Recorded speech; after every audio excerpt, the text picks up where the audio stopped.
Now with the movement screens, let's look at the hierarchy of importance. And if a client presents with multiple movement issues, we need to know what to do first. So we've actually got a hierarchy built into the movement screening to help you figure out exactly what you need to do, number one. So this helps you identify what strategies are most effective, what to focus on before you move on.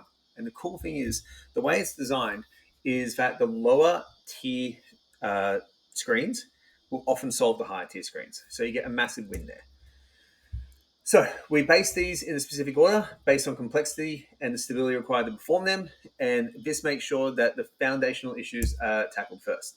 So the first thing you want to do is the active straight leg raise. Reason for it, it's the most basic movement pattern and it serves as an indicator of hip and core stability. And it's really important to address this first because it can have a cascading trickle effect onto other movement patterns. So we address this first before we're moving to more complex movement patterns. From there, we go to the shoulder, because the shoulder is another foundational element that influences every other pressing pattern that someone could possibly have, and also pulling. And if we improve shoulder mobility, we can make sure clients can do it without any kind of compensations.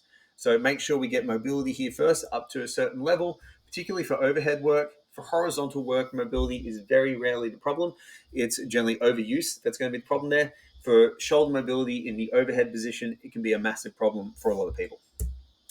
Now, the next one is a Trendelenburg or single leg stability test. It's really important to assess this to understand lower body alignment and stability during single leg activities. So we have weakness here. In a very static environment, it's really going to be expressed a lot more in the more dynamic environment. So what we do is we build this up and get it right, and it sets a proper foundation for all these activities. And finally, the squat is because the squat is a really good representation of full body mobility. It involves dynamic movement, unlike the other test. It's really like looking at seeing how someone can do that. And ideally, if we fix the ASLR, shoulder, and Trendelenburg, most people have a pretty good squat anyway. So it's a real winner here.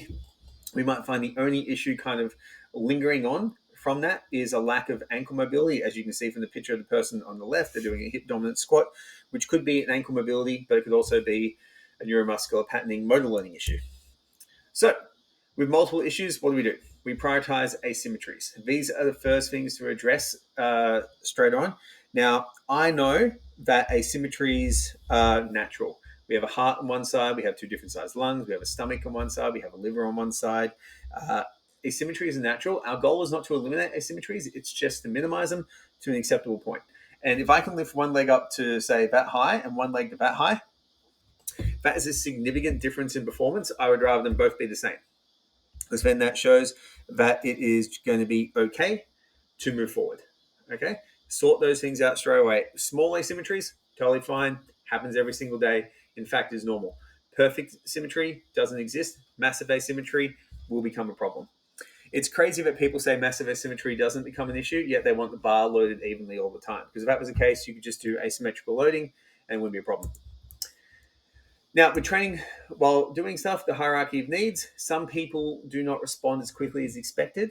So what we can do is we want to make sure that we give them a little bit more volume. So with that, we could do, for example, active straight leg raise drills when they're doing their shoulder mobility, because their shoulder work, upper body work, mainly because the client has a lifestyle component or a really long-term standing issue there, to make sure that they keep progressing forward. They may simply need more volume in some cases. And if that's the case, so I'll use myself as an example.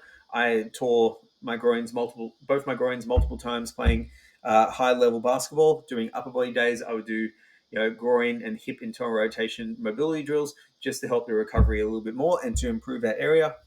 It's a very effective use of time, because if I was doing maximal effort, say bench press work with 3 to 5 minute break in between sets, doing that mobility work didn't really compromise my recovery at all. It wasn't aerobic demand at all, and it allowed me to get more time in on those tissues. So a lot of time in programming, you can do smart stuff like that to save time and get the client to do the things that they normally wouldn't do. So in terms of our order, we want to fix the active straight leg raise, the shoulder, the Trendelenburg, and finally the squat.